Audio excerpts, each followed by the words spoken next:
आज मैं जिस कंट्री के बारे में बात करने जा रहा हूँ वो बहुत ही एक्सपेंसिव कंट्री है। इतनी एक्सपेंसिव है कि ये सिंगापुर और हांगकांग से भी आगे है। इस कंट्री के में के जो रूल्स रेगुलेशंस वो बहुत ही सख्त हैं क्योंकि ये इस्लामिक कंट्री है। अगर जो आप इस कंट्री में ओवर स्टे करते हैं टूरिज्म या बिजनेस पर्पज में तो आपको बहुत ही सख्त सज़ा मिल सकती है, जिसमें जेल जाना या कैनिंग या कोड़े मारने तक की सज़ा भी हो सकती है। तो अगर आप इस कंट्री में जा रहे हैं तो इस बातों का पूरा ध्यान रखें। आशा करता हूँ आप सब लोग बहुत अच्छे होंगे। मेरा नाम है नरेंद्र सोनी और आप देख रहे हैं सोनी बैकपैकर। दोस्तों, यदि आप इस चैनल पे नए हैं तो इस चैनल को सब्सक्राइब कर दीजिए, बिकॉज मैं यहाँ पे ट्रैवल वीज़ा रिलेटेड इन्फॉर्मेशन और बहुत इन्फॉर्मेटिव वीडियो पोस्ट करता रहता हूँ। तो आप चैनल को सब्सक्राइब कर दीजिए सो दैट आपको नोटिफिकेशन बेल भी दबा दिए, सो दैट मैं ऐसी कोई भी वीडियो अगर पोस्ट करूँ तो आपको उसका नोटिफिकेशन मिल जाया करे। दोस्तों, आज मैं जिस कंट्री के बारे में बात करने जा रहा हूँ वो साउथ ईस्ट एशिया में एक छोटा सा देश है जिसका नाम है ब्रुनेई और इसकी कैपिटल है। तो अगर जो ब्रुनेई की बात की जाए तो ब्रुनेई की जो कैपिटल है उसका नाम है बंदार सरी बेगम है। ये साउथ ईस्ट एशिया में एक छोटा सा देश है और बहुत ही रिच है। ये इतना रिच और इतना एक्सपेंसिव है कि आप इसका कंपैरिजन कर सकते हैं कि हांगकांग और सिंगापुर से भी बहुत ज़्यादा एक्सपेंसिव है। राइट, इस कंट्री का जो करेंसी है उसे बोलते हैं ब्रुनेइयन डॉलर और उसकी वैल्यूएशन की बात करूँ तो 62 इंडियन रुपीज़ के बराबर। अगर आपको उस कंट्री का $1 चाहिए तो आपको 62 इंडियन रुपीज़ स्पेंड करने होंगे। आपके मन में एक क्वेश्चन होगा कि what makes Brunei so expensive और सो रिच। तो इसका सिंपल सा रीज़न ये है कि ये यहाँ पे ऑयल एक्सट्रैक्शन बहुत ज़्यादा होता है। यहाँ पे ऑयल फील्ड्स बहुत है जिसकी वजह से ये कंट्री बहुत रिच है। शेल एक पेट्रोलियम कंपनी है जिसका 80% जो भी एक एक्सट्रैक्शन होता है ऑयल का वो यहीं ब्रुनेई से ही होता है। ब्रुनेई पूरी तरह से इस्लामिक कंट्री है और ये एब्सोल्यूट मोनार्की है इस कंट्री का। इस कंट्री को 1984 में ब्रिटिश से इनको इंडिपेंडेंस मिला था। 2018 की जनसंख्या के हिसाब से 4.5 लाख की आबादी वाला देश है ब्रुनेई और यहाँ की जो औसतन इनकम है लोगों की वो बहुत एक्सपेंसिव है। करीब 80 से लेकर 90 हज़ार औसतन एक बंदे की इनकम होती है या एक आदमी की आप कह सकते हैं एक की कमाई है, जो कि यहाँ पर शेनिगन या यूरोपियन कंट्रीज़ में के बराबर है। ये अपने सिटीजन्स का फ्री एजुकेशन और फ्री मेडिकल देता है।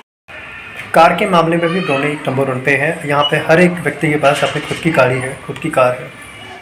तो ये तो था एक ओवरव्यू ब्रुनेई कंट्री के बारे में। अब हम बात करते हैं कि जो इंडियंस हैं या नेपाल और श्रीलंका के जो सिटीजन्स हैं वो ब्रुनेई टूरिज्म पर्पज़ या बिजनेस पर्पज़ के लिए कैसे जा सकते हैं, उसके लिए क्या वीज़ा नियम है, क्या प्रोसेसिंग टाइम है, कितने पैसे लगते हैं, कौन कौन से डॉक्यूमेंट्स लगते हैं, इन सभी क्या क्या चाहिए, क्या सपोर्टिंग डॉक्यूमेंट चाहिए, इन सभी चीज़ को मैं आपको डिटेल में इस वीडियो में बताऊँगा। तो इस वीडियो को पूरा देखें। यदि आपके पास इंडियन पासपोर्ट, नेपाल का पासपोर्ट या आप श्रीलंका का पासपोर्ट करते हैं और वहाँ के नागरिक हैं और आप ब्रुनेई घूमने जाना चाहते हैं टूरिस्ट वीज़ा या बिजनेस वीज़ा के लिए, तो आपको दिल्ली में जो हाई कमीशन है वहाँ पे जाकर के आपको एप्लीकेशन देना होगा।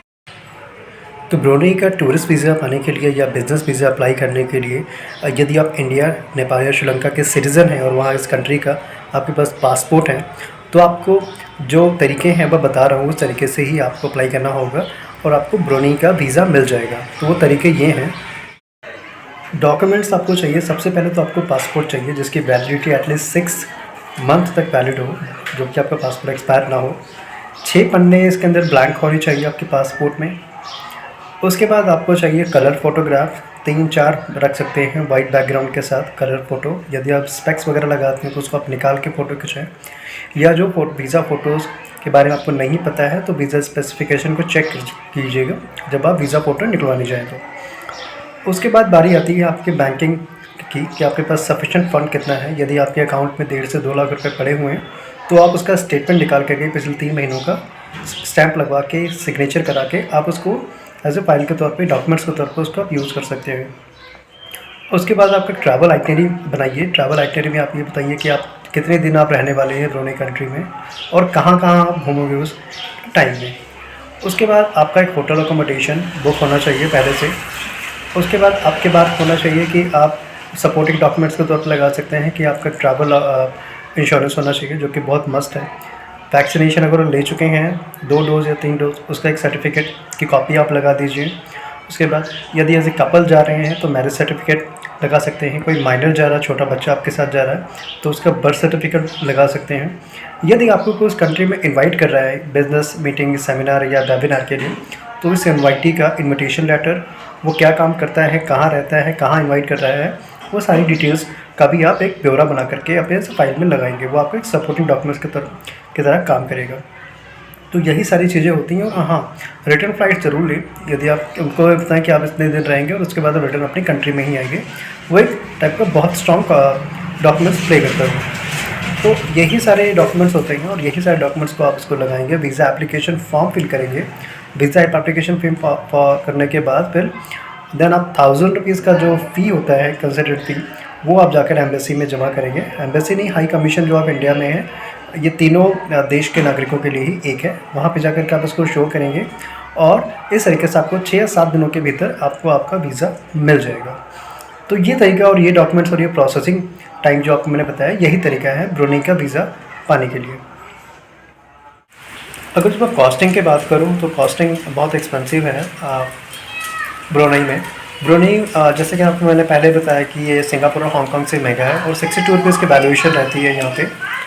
तो अगर जो आप जितने दिन भी रहना चाहते हैं इसमें आप मल्टीप्लाई कर सकते हैं और पर डे घूमने का जो खर्चा आता है वो 100 USD आता है, US$, विच इंक्लूड आपका accommodation, transportation cost, boating, miscellaneous cost और कुछ एक्टिविटीज़ रहती हैं वो पेड और फ्री दोनों इंक्लूड रहती हैं इसमें।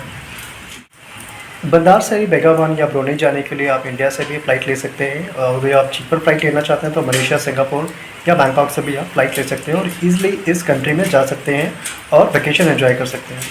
तो आशा करता हूँ आज की जो वीडियो रही होगी वो बहुत इंटरेस्टिंग रही होगी। इसके बावजूद अगर आपको कोई क्वेरीज, कोई क्वेश्चन रहता है तो आप मुझे कमेंट्स में कर सकते हैं, मैं उसका आपको जवाब दे दिया करूँगा साथ के साथ। और प्लीज़ इस वीडियो को लाइक, शेयर और सब्सक्राइब जरूर कीजिए यदि आपको मेरी वीडियो पसंद आई हो तो तब तक के लिए जय हिंद।